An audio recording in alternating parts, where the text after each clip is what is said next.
അസ്സലാമു അലൈക്കും വറഹ്മത്തുള്ളാഹി വബറകാതുഹു. ബിസ്മില്ലാഹ് വൽഹംദുലില്ലാഹ് വസ്സലാത്തു വസ്സലാമു അലാ അഷ്റഫി റസൂലില്ലാഹ് വഅലാ ആലിഹി വസഹ്ബിഹി അജ്മഈൻ. അമ്മാ ബഅദ്. പ്രിയമുള്ള സുഹൃത്തുക്കളെ, സഹോദരങ്ങളെ, അല്ലാഹു സുബ്ഹാനഹു വ തആല ഈ ജീവിതം നൽകിയിട്ടുള്ളത് ഒരു പരീക്ഷണമായിട്ടാണ്. ജീവിതത്തെയും മരണത്തെയും അല്ലാഹു സംവിധാനിച്ചിട്ടുള്ളത് ഒരു പരീക്ഷണമായിട്ടാണ് എന്ന് വിശുദ്ധ ഖുർആൻ പഠിപ്പിക്കുന്നുണ്ട്. ആ പരീക്ഷണത്തിൽ വിജയിക്കുന്നവർക്കാണ് നാളെ പരലോകത്ത് സ്വർഗമുള്ളത്.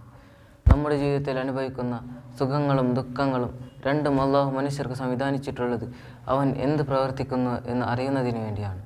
അതുകൊണ്ട് തന്നെ പരീക്ഷണങ്ങൾ നേരിടുമ്പോൾ അവരുടെ ക്ഷമ കൈകൊള്ളുക എന്നുള്ളതാണ് ഒരു വിശ്വാസി കൈവരിക്കേണ്ട ഏറ്റവും വലിയ കാര്യം. നബി സല്ലല്ലാഹു അലൈഹി വസല്ലം തങ്ങൾ പഠിപ്പിക്കുന്നുണ്ട്, അള്ളാഹു ഇഷ്ടപ്പെടുന്നവരെയാണ് പരീക്ഷിക്കുന്നത്. ഇന്നല്ലാഹ ഇദാ അഹബ്ബ ഖൗമൻ ഇബ്തലഹും. അള്ളാഹു ഒരു സമൂഹത്തെ ഇഷ്ടപ്പെട്ടാൽ അവരെ പരീക്ഷിക്കുമെന്നാണ്.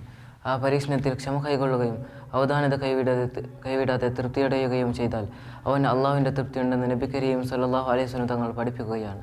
എന്നാൽ അതിൽ അക്ഷമനായിക്കൊണ്ട് കോപേഷ്ഠനായിക്കൊണ്ട് അള്ളാഹുവിനെക്കുറിച്ചുള്ള തെറ്റായ ധാരണ വെച്ച് പുലർത്തുന്നുവെങ്കിൽ അവന് അള്ളാഹുവിൻ്റെ കോപമുണ്ടെന്ന് നബി സല്ലല്ലാഹു അലൈഹി വസല്ലം തങ്ങൾ പഠിപ്പിക്കുന്നു. അതുകൊണ്ട് ഏത് പരീക്ഷണങ്ങൾ വരുമ്പോഴും അവരുടെ ക്ഷമ കൈകൊള്ളുക, അള്ളാഹുവിൻ്റെ പരീക്ഷണമാണെന്ന് തിരിച്ചറിയുക. ഏറ്റവും കൂടുതൽ പരീക്ഷിക്കപ്പെട്ടിട്ടുള്ളത് അള്ളാഹുവിൻ്റെ അമ്പിയാക്കളെയാണ്. അമ്പിയാക്കളെ പരീക്ഷിക്കപ്പെട്ടതുപോലെ ഈ ലോകത്ത് ആരും പരീക്ഷിക്കപ്പെട്ടിട്ടില്ല എന്നാണ് ഇസ്ലാം പഠിപ്പിക്കുന്നത്. അതുകൊണ്ട് തന്നെ അള്ളാഹുവിൻ്റെ ഇഷ്ടം നേടിയെടുക്കുമ്പോൾ അവൻ്റെ പരീക്ഷണത്തിലൂടെ കടന്നു പോകേണ്ടി വരും. അതാണ് നബിമാരുടെയും സഹാബികളുടെയും ജീവിതം. ഖൈർ നമ്മുടെ ജീവിതത്തിൽ വരുമ്പോഴും ഷർ നമ്മുടെ ജീവിതത്തിൽ വരുമ്പോഴും രണ്ടും അള്ളാഹു തന്നതാണെന്ന് നാം തിരിച്ചറിയണം. പ്രയാസങ്ങളും ദുരിതങ്ങളും ബുദ്ധിമുട്ടുകളും അതുമാത്രമാണ് പരീക്ഷണം എന്ന ആളുകൾ പലപ്പോഴും തെറ്റിദ്ധരിച്ചിട്ടുണ്ട്. അല്ല എന്നാണ് ഖുർആൻ പഠിപ്പിക്കുന്നത്. നമുക്ക് നൽകുന്ന ആരോഗ്യം, യുവത്വം, സമ്പത്ത്, എല്ലാ ഖൈറാത്തുകളും അള്ളാഹുവിൻ്റെ വലിയ പരീക്ഷണമാണ്. അതിനെപ്പറ്റി അള്ളാഹു നാളെ ചോദിക്കും. എന്ത് പരീക്ഷണങ്ങൾ വന്നാലും ക്ഷമ അത്യാവശ്യമാണ്. നബി സല്ലല്ലാഹു അലൈഹി വസല്ലം തങ്ങൾ പഠിപ്പിക്കുന്നുണ്ട്, മാ യുസീബുൽ മുസ്ലിമ മിൻ നസബിൻ വലാ ഹമ്മിൻ വലാ ഹുസ്നിൻ വലാ അദൻ വലാ ഗമ്മിൻ ഹത്ത ഷൗക്കത്തി യുശഖഹ ഇല്ലാ കഫറല്ലാഹു ബിഹാ മിൻ ഖതായ.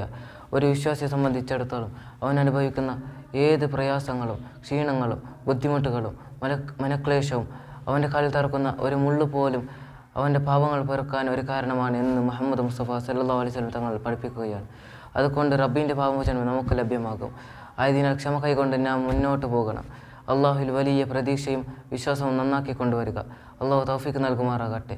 വാഖിറു ദഅ്വാനാ അൽഹംദുലില്ലാഹി റബ്ബിൽ ആലമീൻ. അസ്സലാമു അലൈക്കും വറഹ്മത്തുള്ളാഹി വബറകാതുഹു.